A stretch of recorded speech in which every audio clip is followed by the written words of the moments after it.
सभी साथियों को प्रेम भरी नमस्कार।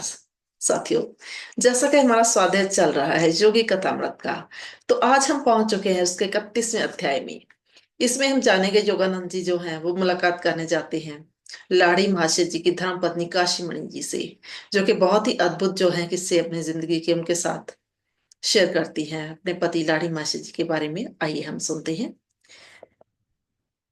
योगानंद जी जाते हैं वाराणसी। वाराणसी के मोहल्ले गरुड़ेश्वर में लाड़ी मास्टर जी का परिवार रहता है। तब बड़े देर से उनकी ये इच्छा थी कि वो उनके परिवार से उनकी पत्नी से मिले। तो वहां पर जाते हैं तो कहते हैं वहां पर देखते हैं, जाकर वो काशीमणि जी से मिलते हैं और कहते हैं, पूजनिक माता जी, मैं उस वक्त बहुत छोटा था जब आपके अवतारी पति ने मुझे दीक्षित कर दिया था।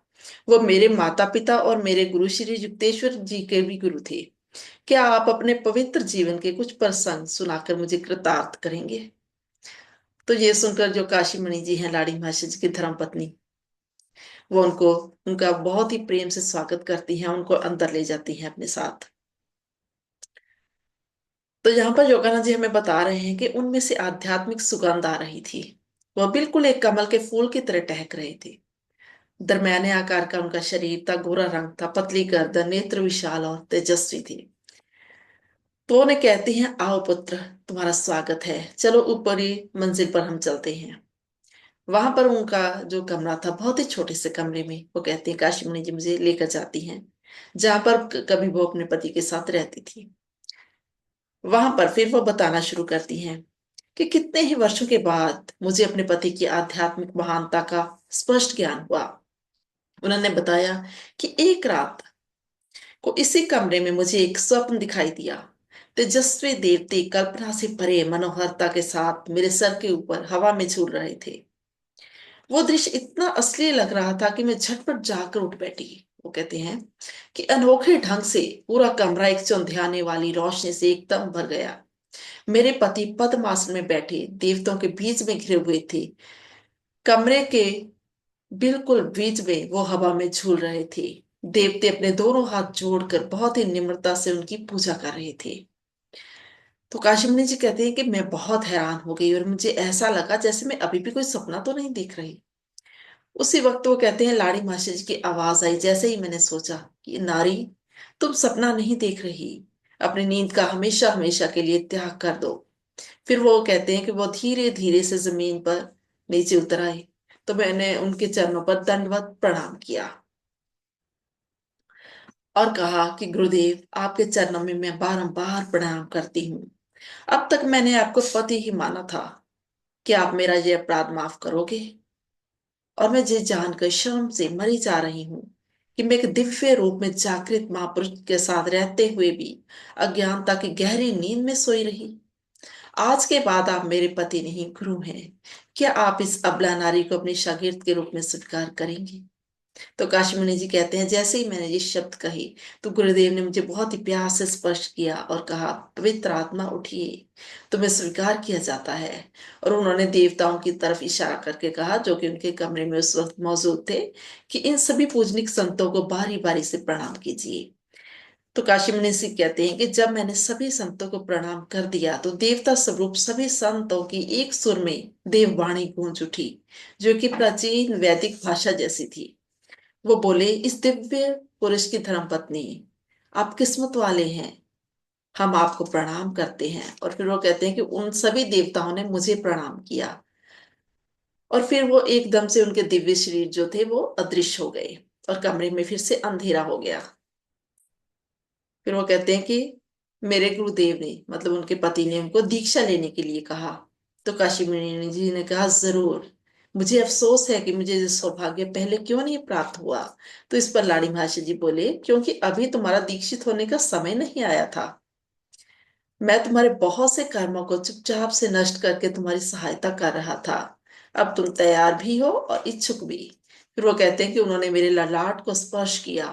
मुझे चौंधियाने वाले घूम रहे रोशनी के पुंज दिखाई देने लगे और धीरे धीरे वो सारी रोशनी जगमगाती नीले रंग के आध्यात्मिक नेत्र में बदल गई, जिससे सभी और सुनहरी गोल दायरा था, जिसके और बीच में एक सफेद 5 कोण वाला तारा था। तो फिर लाड़ी मास्टर जी बोले, अपनी चेतना को उस तारे में से होते हुए अनंत के साम्राज्य में लेकर जाओ। यहाँ पर काशी मुनि जी कहते हैं कि मेरे गुरु की आवाज में एक नवीनता थी जो मैंने आज तक कभी नहीं सुनी थी। जैसे कि दूर से सुनाई दे रहे संगीत की तरह मुझे वो आवाज लग रही थी। और फिर वो कहते हैं, एक के बाद एक दृश्य चारों ओर से मुझे दिखाई देने लगे, तो मैं सदैवी आनंद के समुद्र में खो गई। कई घंटों बाद जब मैं फिर इस भौतिक जगत की चेतना में वापस आई, तो मेरे गुरुदेव ने मुझे क्रिया योग की दीक्षा दी। और उसके बाद से वो उन्होंने कहा कि लाड़ी मासे फिर कभी मेरे कमरे में आकर नहीं सोई, बल्कि वो कभी सोए ही नहीं। फिर मैंने उनको सोता देखा ही नहीं। वो दिन रात हेठली मंजिल के सामने वाले कमरे में अपने शागिर्दों से घिरे हुए बैठे रहते थे, दिन रात। तो इतना बताने के बाद योगानंद जी कहते हैं कि काशी मणि जी चुप हो गई। तो योगानंद जी बोले कि मैंने उनसे फिर से विनती की, कुछ और प्रसंग मुझे बताइए। तो उन्होंने कहा, पुत्र तुम बड़े लोभी हो, लेकिन फिर भी मैं एक घटना का जिक्र तुम्हारे साथ अवश्य करूंगी, क्योंकि अब मैं अपने अवतारी गुरुपति के विरुद्ध किया गया गुनाह कबूल करने की हिम्मत करूंगी। वो बताने लगी कि मुझे दीक्षित करने की कुछ महीने बाद मैं अपने आप को जैसे बेसहारा सा महसूस करने लग पड़ी। एक दिन सुबह सुबह जब लाड़ी मासी इस छोटे से कमरे में कोई चीज लेने के लिए आए, तो मैं उनके पीछे पीछे ही आ गई। और जैसे मैं माया से प्रेरित हो गई और मैंने सख्त शब्दों में उनसे कहना शुरू किया कि आप अपना सारा वक्त अपने शागिर्दों के साथ बिता देते हो, बच्चों और पत्नी के प्रति आपकी कुछ जिम्मेदारियां हैं, उनका क्या बनेगा? अफसोस है कि परिवार के लिए और पैसे इकट्ठे करने की आपको कोई दिलचस्पी नहीं। तो इस पर वो कहते हैं कि गुरुदेव ने एक मिनट के लिए मेरी तरफ देखा और फिर वो अदृश्य हो गए। और एक भय मिश्रित आवाज कमरे के हर कोने से मुझे सुनाई देने लगी कि क्या तुम देख नहीं रही, ये सभी कुछ शून्य है, और मेरे जैसा शून्य तुम्हारे लिए पैसे इकट्ठे नहीं कर सकता। तो काशीमणि जी कहते हैं कि ये सब देखकर मैं तो भयभीत हो उठी और मैं चीख उठी, गुरुदेव, मैं आपसे इस गुनाह के लिए लाख लाख बार माफी मांगती हूँ। मेरी पापी आंखें आपको देख नहीं पा रही, आप अपने पवित्र शरीर में प्रकट होइए। तो उनकी आवाज आई, मैं यही हूँ। वो आवाज मेरे सर से, वो कहते हैं, ऊपर से आई। तो मैंने अपनी नजर जब वहां की, तो गुरुदेव को हवा में झूलते हुए देखा। उनका सिर जो था वह छत को छू रहा था। उनकी आंखें चौंधिया देने वाली आग की लाटों की तरह दिखाई दे रही थी। और फिर वह चुपचाप अम, नीचे जमीन पर उतर आए। तो काशी मणि जी कहते हैं कि मैं तो डर के मारे उनके चरणों में लौट गई। तो उन्होंने कहा कि नारी, दुनिया की तड़क भड़क की फजूल की चीजों से दैवी संपत्ति की कामना करो। जब तुम आत्मिक खजाना प्राप्त कर लोगी तो देखोगी कि संसारिक जरूरतें अपने आप पूरी हो रही हैं। फिर उन्होंने कहा कि मेरा एक आध्यात्मिक पुत्र आएगा, वो तुम्हें बहुत सारी दौलत दे जाएगा। तो काशीमणि जी कहते हैं कि जब गुरु ने ये शब्द कहे थे तो सच्चे तो होने ही थे। तो एक बार उनका एक शागिर्द आया और वह हमारे परिवार के लिए बहुत सी दौलत देकर चला गया। मेरे साथ इस तरह से योगानंद जी बोले, उन्होंने इतने सारे अद्भुत अनुभव जो थे साझे किए, तो मैंने उनका धन्यवाद किया। और फिर उनके घर से मैं वापस आ गया। वो कहते हैं, अगले दिन मैं फिर गया उनके घर। तो अब मैं उनके दोनों पुत्रों से मिला, जिनका नाम था तीन कौड़ी और दो कौड़ी। और कई घंटों तक उनसे आध्यात्मिक चर्चा का आनंद लिया। भारत के महान योगी के ये दोनों संत स्वभाव पुत्र अपने पिताजी की तरह ही उनके पूर्णों पर चल रहे थे। दोनों ही गोरे चिट्टे, लंबे कद, मजबूत काठी और कोमल आवाज और प्राणपंथी सुंदर सलीके से सुशोभित थे। आगे वो बताते हैं कि लाड़ी महाशय जी की पत्नी ही उनकी एक और की स्त्री शागिर्द नहीं थी, सैकड़े और स्त्रियां भी उनकी शागिर्द थे, जिनमें से एक मेरे माता जी भी थे। वो कहते हैं, एक बार एक औरत ने लाड़ी महाशय जी से उनकी फोटो की मांग की। तो लाड़ी महाशय जी ने उसको फोटो देते हुए कहा कि अगर तुम इस फोटो को अपना रक्षा कवच मानोगी तो ये रक्षा कवच का काम करेगी, नहीं तो सिर्फ ये फोटो का काम ही देगी। तो वो कहते हैं कि कुछ दिन बाद वही औरत और लाड़ी मास्टर जी की बहू जो थी, पुत्र वधू, वो श्रीमद् भगवत गीता का पाठ कर रही थी। मेज के ऊपर पिछले तरफ लाड़ी मास्टर जी की फोटो जो है वो टंगी हुई थी। अचानक से भयंकर अंधेरी चलने लगी और बिजली कड़कने लगी। तो वो दोनों ने फोटो के ऊपर प्रणाम करते हुए वो प्रार्थना करने लगी कि लाड़ी मासी हमारी रक्षा कीजिए। और वो कहते हैं कि उसी वक्त मेज के ऊपर पड़ी हुई पुस्तक के ऊपर बिजली गिर पड़ी, लेकिन उन दोनों को कोई खरमोच तक नहीं आई। तो बाद में उस औरत ने बताया कि मुझे तब इस तरह से लगा जैसे उस झुलसा देने वाली तपस से बचाने के लिए मेरे चारों तरफ बर्फ की ठंडी सिले रख दी गई हों। फिर वो बताते हैं कि लाड़ी माशे की एक और शागिर्द औरत के साथ दो चमत्कार हुए, जिसका नाम था अभ्या। वो अपने पति के साथ, जो कि कोलकाता में वकील थे, लाड़ी माशे जी के दर्शनों के लिए आ रही थी, लेकिन रास्ते में आवाजाही की भीड़ होने के कारण उसको देर हो गई। और जब वो हावड़ा रेलवे स्टेशन पर पहुंचे तो रेलगाड़ी रवाना होने के लिए सीटी मार रही थी। अभया टिकट खिड़की के पास जाकर चुपचाप खड़ी हो गई और मन ही मन मौन प्रार्थना करने लगी कि लाड़ी महाशय, मैं आपसे विनती करती हूँ कि गाड़ी को रोक लीजिए। मैं आपके दर्शनों के लिए एक दिन की भी और देरी बर्दाश्त नहीं कर सकती। तो वो कहते हैं कि हैरानीजनक तरीके से छुक छुक करती हुई रेलगाड़ी के पहिए गोल गोल घूमते तो रहे, लेकिन गाड़ी बिल्कुल भी आगे नहीं सरक रही थी। गाड़ी का ड्राइवर और यात्री ये अद्भुत नजारा देखने के लिए प्लेटफार्म पर उतर आए। आगे वो कहते हैं कि रेलवे का एक अंग्रेज गार्ड अभ्या और उसके पति के पास आया और सभी नियमों के उलट उसने अपनी सेवाएं अर्पण करते हुए कहा, बाबू, आप मुझे पैसे दीजिए, मैं आपके टिकट लाता हूँ, तब तक आप लोग रेलगाड़ी में सवार हुए। और जैसे ही वो कहते अभ्या और उसका पति रेलगाड़ी में बैठे और उनके हाथों में टिकट पहुंचे, तो रेलगाड़ी धीरे धीरे से चलना स्टार्ट हो गई।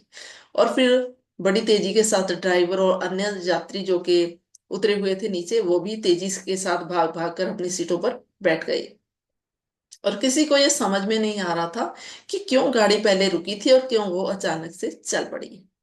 तो वाराणसी में अब लाड़ी माशा जी के घर पहुंच जाती है अभ्या और वो दंडवत प्रणाम करती है जाकर लाड़ी माशा जी को। तो लाड़ी माशा जी बोले, अपने आप को संभालो अभ्या, मुझे तंग करने में तुम्हें कितना आनंद आता है, जिस तरह तुम किसी और गाड़ी में आ ही नहीं सकती थी। तो ये था पहला चमत्कार। और दूसरा भी अभ्या के साथ हुआ।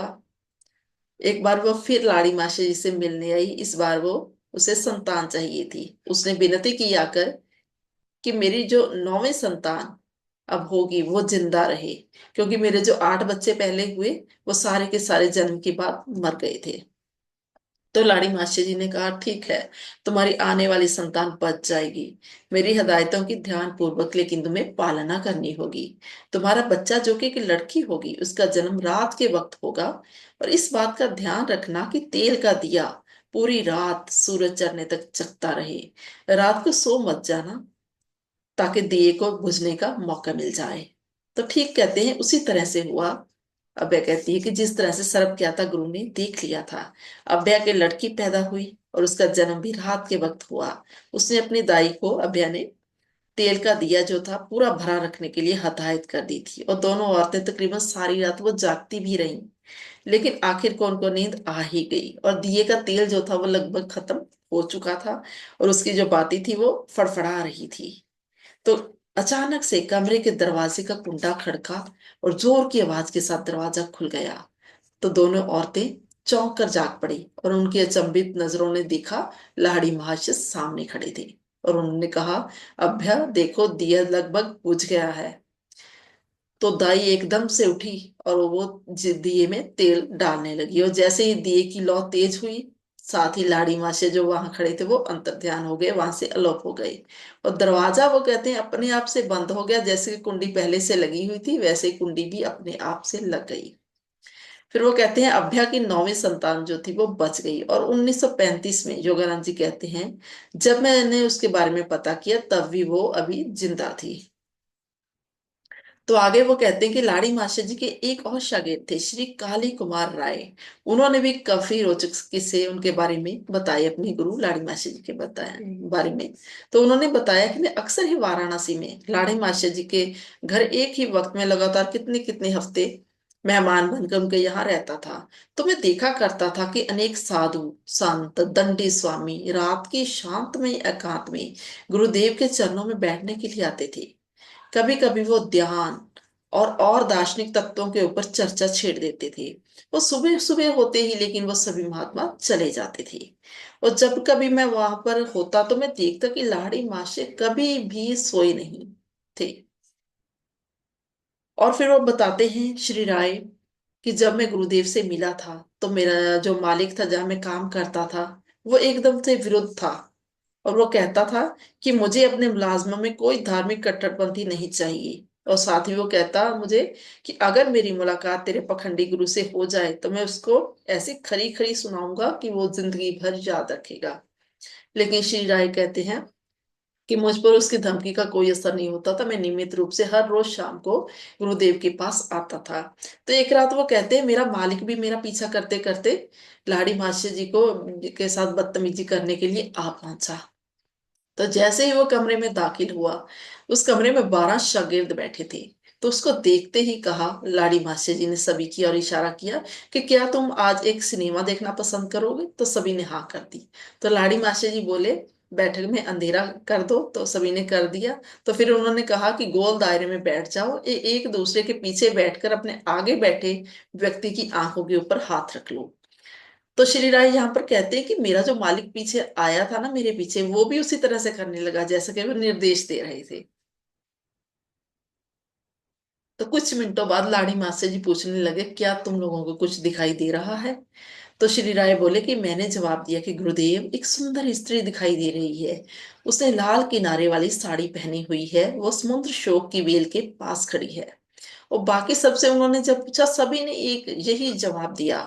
तो गुरुदेव ने उनके मालिक की तरफ देखकर कहा, क्या आप इस स्त्री को पहचानते हो? तो श्री राय बोले कि उनका मालिक तो एकदम से जैसे भौचक्का रह गया था, एकदम से जैसे उस पर परिवर्तन आ गया था। वो बोला, जी हाँ, घर में सुशील पत्नी के होते हुए भी मैं मूर्खों की तरह इस औरत पर अपनी दौलत लुटा रहा हूँ। मैं जिस मकसद के लिए यहाँ आया था उसके लिए मैं बहुत शर्मिंदा हूँ। क्या आप मुझे माफ करके अपना शागिर्द बना लोगे?